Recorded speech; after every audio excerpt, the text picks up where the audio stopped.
ایک سائنٹسٹ نے دو ایسی چیزیں انوینٹ کی تھی جنہوں نے حادثاتی طور پہ نہ صرف دنیا میں کروڑوں لوگوں کی جان لی بلکہ وہ خود بھی ان کا شکار ہو گیا۔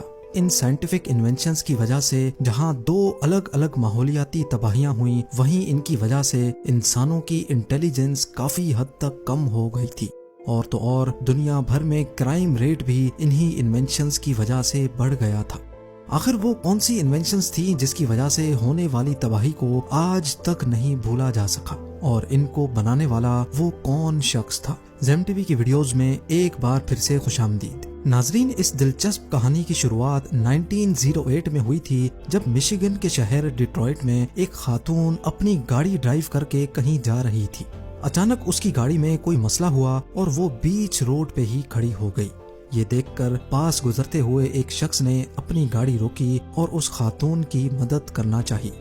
اس دور میں گاڑیاں سیلف لگا کر نہیں بلکہ ایک ہینڈل کو گھما کر اسٹارٹ کی جاتی تھی۔ اس ہینڈل کو گھمانے کے لیے کافی زور لگانا پڑتا تھا اور یہ کام کسی خاتون کے کرنے جیسا نہیں تھا۔ اسی وجہ سے وہ شخص آگے بڑھا اور اس خاتون کی گاڑی کو اسٹارٹ کرنے کی کوشش کی۔ گاڑی تو اسٹارٹ ہو گئی لیکن انجن نے بیک فائر کیا اور وہ کرینک ہینڈل زور سے اس شخص کے جبڑے پر جا لگا۔ یہ چوٹ اتنی گہری تھی کہ کچھ ہی دنوں کے بعد اس کی موت ہو گئی۔ یہ شخص بائرون کارٹر تھے، جو خود ایک کار مینوفیکچرنگ کمپنی کے مالک ہوا کرتے تھے۔ کرینک ہینڈل کی وجہ سے یہ کوئی پہلا حادثہ نہیں تھا، لیکن بائرون کارٹر کی موت نے آٹوموٹیو انڈسٹری کو ایک گہرا صدمہ پہنچایا۔ اس وقت کیڈیلیک کار کمپنی کے مالک ہنری لی لینڈ تھے، جو کہ اس حادثے میں مرنے والے بائرون کارٹر کے گہرے دوست بھی تھے۔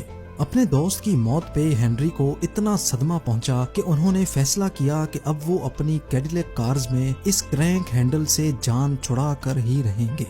ہنری چاہتے تھے کہ کوئی ایسا سسٹم ہو جو گاڑی کے انجن کو آٹومیٹک اسٹارٹ کرے، یعنی اس کے لیے کسی قسم کا زور نہ لگانا پڑے اور وہ بالکل سیف بھی ہو۔ اسی مقصد کے لیے انہوں نے چارلز کیٹرنگ کو ہائر کر لیا۔ 3 سالوں کی محنت کے بعد 1911 میں دنیا کی پہلی کرینک لیس کار بنائی گئی، جس کو کیڈیلیک 30 کا نام دیا گیا۔ کیڈیلیک 30 نہ صرف ایک الیکٹرک اسٹارٹر موٹر کے ذریعے بغیر زور لگائے اسٹارٹ ہوتی تھی، بلکہ یہ دوسری گاڑیوں سے زیادہ پاورفل بھی تھی اور زیادہ تیز بھی چل سکتی تھی۔ کیڈیلیک 30 کی یہ ایک بہت بڑی کامیابی تھی، جس کی وجہ سے کمپنی کی سیلز میں دگنا اضافہ بھی دیکھا گیا۔ لیکن ان سب خوبیوں کے ساتھ ساتھ اس میں ایک مسئلہ بھی تھا۔ مسئلہ یہ تھا کہ اس کا انجن پرانے ماڈل کی گاڑیوں سے زیادہ آواز کرتا تھا، اتنی آواز کہ اکثر لوگوں کو کانوں پہ ہاتھ رکھنا پڑتا تھا۔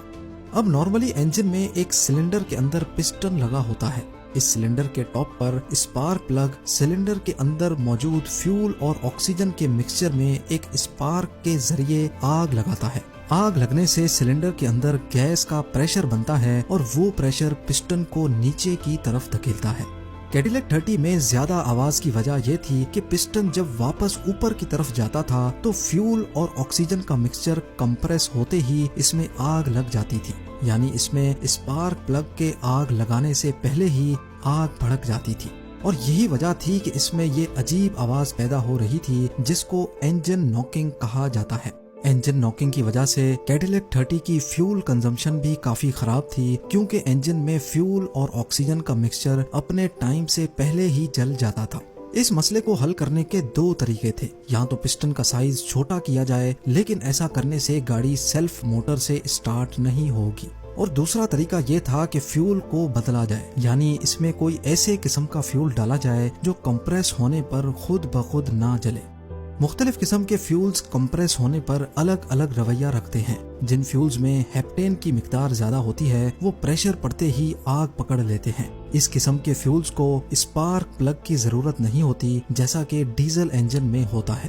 اس کے برعکس جن فیول میں آکٹین زیادہ ہوتا ہے اس میں اتنا زیادہ پریشر برداشت کرنے کی سخت ہوتی ہے، یعنی ہائی آکٹین والے فیولز میں صرف تب آگ لگتی ہے جب ان کو ڈائریکٹ اسپارک لگتا ہے۔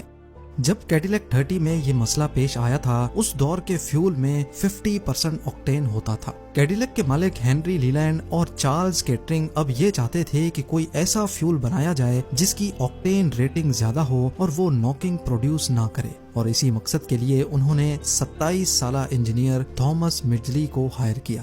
تھامس کا کام یہ تھا کہ ان کو مختلف چیزیں ایڈ کر کے فیول کی آکٹین ریٹنگ کو بڑھانا تھا۔ انہوں نے فیول میں کئی کیمیکلز ایڈ کر کے ایکسپیریمنٹ کیے، لیکن کسی سے بھی فیول کی آکٹین ریٹنگ پر کوئی فرق نہیں پڑا۔ پورے 5 سالوں تک وہ ناکام ہوتے رہے، لیکن پھر آخر کار 1923 میں انہوں نے ایک ایسا کمپاؤنڈ تیار کیا جس نے فیول کی آکٹین ریٹنگ کو بڑھا کر انجن ناکنگ کا خاتمہ کیا۔ یہ کمپاؤنڈ تھا ٹیٹرا ایتھائل لیڈ، جو ٹھیک تھامس مجلی کی امیدوں پر اترا تھا۔ یہ کمپاؤنڈ فیول میں ایڈ کرنے سے نہ صرف کیڈیلیک 30 کی ناکنگ ختم ہوئی، بلکہ فیول ایوریج اور پک اپ میں بھی خاطر خواہ اضافہ دیکھا گیا۔ اس نئے فیول کو اتنی زیادہ کامیابی ملی کہ اس کو ماس لیول پہ پروڈیوس کرنے کا فیصلہ کیا گیا۔ تھامس مجلی نے چارلز کیٹرنگ کے ساتھ مل کر اپنے اس نئے پروڈکٹ کو ایتھل کا نام دیا، اور اس کی بڑھتی ہوئی ڈیمانڈ کو دیکھتے ہوئے ایک نیا کیمیکل پلانٹ لگایا جس میں صرف یہی کمپاؤنڈ تیار ہونا تھا۔ لیکن اس کیمیکل پلانٹ کو اسٹارٹ ہوئے ابھی صرف 2 مہینے ہی گزرے تھے کہ ایک مسئلہ پیش آ گیا۔ مسئلہ یہ ہوا کہ پلانٹ میں کچھ ورکرز کی طبیعت بگڑنا شروع